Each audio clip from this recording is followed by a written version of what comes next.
ఏమండోయ్ బాగున్నారా? మన YouTube friends and family members అందరూ చాలా చాలా బాగుండాలని మనస్ఫూర్తిగా కోరుకుంటున్నానండి. మాకే ఎందుకు ఈ కష్టాలు, మాకే ఎందుకు ఈ బాధలని చాలా మంది అనుకుంటుంటారు కదా. కష్టాలు బాధలు అనేవి చుట్టాలు లాంటివండి. అప్పుడప్పుడు వచ్చి చూసిపోతుంటాయి, ఎప్పుడు మనతోనే ఉండవు అనమాట. అందుకని కష్టం వచ్చినా సుఖం వచ్చినా సరే ధైర్యంగా నిలబడి ఎదుర్కోగలగాలన్నమాట. ఏంటి గంగక్కుయ్ చాలా పెద్ద మాటలు అంటున్నారా?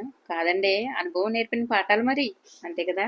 మరి ఈరోజు వీడియో ఏంటంటే, మా హాల్లోనండి టీవీ ఏరియాలో ఒక షెల్ఫ్ ఉందండి. దానిపైన నాకు ఎందుకో చిన్న చెదలాగా అనిపించిందండి తుడుతూ ఉంటే. అయ్యి బాబోయ్, ఇదేదో తేడాగా ఉంది అనుకుని వంటింట్లోకి వెళ్ళి వాడుకునే వస్తువుల్ని ఆయుధాలుగా తెచ్చుకుని దీని మీద యుద్ధం ప్రకటించానమాట. అదేంటో తెలుసా?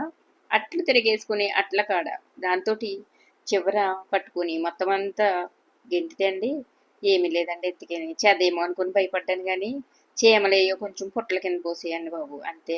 చాలా భయం వేసిందండి. ఇప్పుడు మనం ఉండేది అద్దిల్లైనా సొంత ఇల్లైనా ఇంటిని మనం భద్రంగా జాగ్రత్తగా చూసుకోవాలి కదా. ఏదైనా ఒక మూల నుంచి పాడవుతూ వచ్చిందనుకో అది మొత్తం తిని పెట్టేస్తుంది కదండి. అందుకని ఎప్పుడు కొంచెం అలర్ట్గా ఉండాలన్నమాట. ఇప్పుడు అద్దిల్లైనా సరే మనం ఉన్నంతసేపు మన ఇల్లే కదండి. నాకు చాలా డౌట్లు ఉన్నాయండి కొన్ని విషయాల్లోనూ. ఏంటంటే, ఇల్లు ఖాళీ చేసి వెళ్ళిపోయినప్పుడు మనం వెళ్ళిపోతున్నాం కదా, ఎలా ఉంటే ఏంటని అప్పచెప్పేస్తుంటారండి. తర్వాత ఏమన్నా ఫంక్షన్లకి సామానం తెచ్చుకుంటారు కదండి, అన్నీ బాగానే చేస్తారండి. ఆఖరిని కడిగేసి అప్పచెప్పాలనుకున్నప్పుడు ఏం చేస్తారంటే, షమియానా వాళ్ళకి ఇచ్చేయే కదా, పర్వాలేదులే కడిగేస్తే సరిపోద్ది అంటారు. ఏమైందండి, ఒక గుప్పిడి సర్పేసి ఆ జిడ్డు మొత్తం తోమితే ఏం పోతుంది చెప్పండి. మరీ అంత బద్ధకం ఏంటో. ఇప్పుడంటే మనుషులు పెట్టి చేయించేస్తున్నారులే అండి. అప్పట్లో అయితే మేమే చేసేవాళ్ళం అండి. అలాంటి ఫంక్షన్లు అయినప్పుడు ఇంత పెద్ద పెద్ద సామానాలు తోముకునేవాళ్ళం అనమాట. ఇంకోటి ఇప్పుడు పైగాను వంటలు అయ్యి ఏం చేయట్లేదు కదండి, క్యాటరింగ్లు ఇచ్చేస్తున్నారు కదా. ఆ క్యాటరింగ్ సామానం కూడానండి ఖాళీ చేసేసుకుని కనీసం కొన్ని నీళ్లు వేసి కూడా ఇవ్వరండి పాపం, అలాగే ఇచ్చేస్తారు. పోన్లేండి, ఎవరి పని వాళ్ళదంటారా. మనకేమో అలాంటివన్నీ అసలు మనసు అంగీకరించదనమాట. సరే అండి, మీతో మాట్లాడుకుంటా మొత్తం అరమరంతా శుభ్రం చేసేసానండి. మరి శుభ్రం చేశాక నా దగ్గర అందుబాటులో కవర్లు ఏమి లేవండి లోపల వేయటానికి. అందుకని న్యూస్ పేపర్లు ఉంటే వేసేసాను అనమాట. ఇవి వేసేసుకునండి, అందులో కొంచెం సామాన్లు ఉన్నాయిలేండి, బొమ్మలు లాంటివి.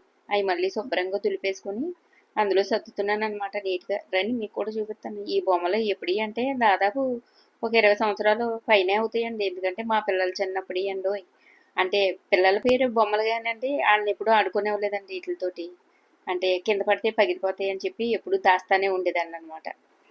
ఇలాంటి చిట్టి చిట్టి బొమ్మలన్నీ ఎంత భద్రంగా దాస్తే ఎన్ని సంవత్సరాల నుంచి ఉండే అంటారు. ఇల్లు మారుతున్నా కూడా అంతే భద్రంగా ఉంచేదాన్నండి బాబు. చూడటానికి మాత్రం చాలా బాగుంటాయండి. అందుకనే మా పిల్లలకి ఆడుకోవడానికి అస్సలు ఇచ్చేదాన్ని కాదనమాట. తర్వాత అండి మా ఊళ్ళమ్మ భీమవరం మా ఊళ్ళమ్మ జాతరలో మాత్రం ప్రతి సంవత్సరం గుర్తుగా ఒక మొక్క కొనుక్కుంటాను. మొక్క కాదండి, బొమ్మ. బొమ్మ అనబోయి మొక్క అన్నాను. మొక్కలు పిచ్చోళ్ళం కదా, ఏం చేస్తాం. తర్వాత అండి ఇక్కడ ప్లాస్టిక్ చెట్టు కనపడుతుంది కదా, అది ఎందుకు తీసుకున్నాను తెలుసండి. నాకు అసలు ఆర్టిఫిషియల్ చెట్లు అంటే అస్సలు ఇష్టం ఉండదండి. కానీ టీవీ దగ్గర మనీ ప్లాంట్ ఎన్నిసార్లు పెట్టినా కూడా చచ్చిపోతూ ఉండేదండి. అందుకని టీవీ దగ్గరికి కొన్నాను. ఆ చిన్న చెట్టు కింద చిన్న బుద్దయ్య భలే అందంగా ఉన్నారు కదా. ఒక సంవత్సరం మాత్రం ఈ శివయ్యని తెచ్చుకున్నానండి. అంటే ఇలాగా షోకేస్లో పెట్టుకోవచ్చు అన్నారండి, అందుకని తెచ్చుకున్నాను అనమాట. ఇప్పుడు కనిపిస్తుంది కదా బొమ్మ, మా పిల్లలిద్దరూ చిన్నప్పుడు సంకలో వేసుకుని ఆడుకుని జాగ్రత్తగా దాసారనమాట. దానికి కూడా దాదాపు 25 ఏళ్ళ వయసు అండి ఆ బొమ్మ కూడా. చూసారా, ఇప్పుడు ఆడపిల్లలు ఆడుకుంటున్నారు అనమాట, మా మనవలు ఆడుకుంటున్నారు ఆ బొమ్మతోటి. ఏదైనా మనం అందంగా సర్దుకుంటేనే కదండి బాగుంటది. చూసారా, మా టీవీ యూనిట్ ఇలా సర్దేనమాట. బాగుందా మరి? అయితే లైక్ ఇవ్వండి. మీకు నచ్చితేనే ఇవ్వండి. అలో బలవంతం ఏమీ లేదు, కానీ రిక్వెస్ట్ అండి, ఇవ్వండి మరి.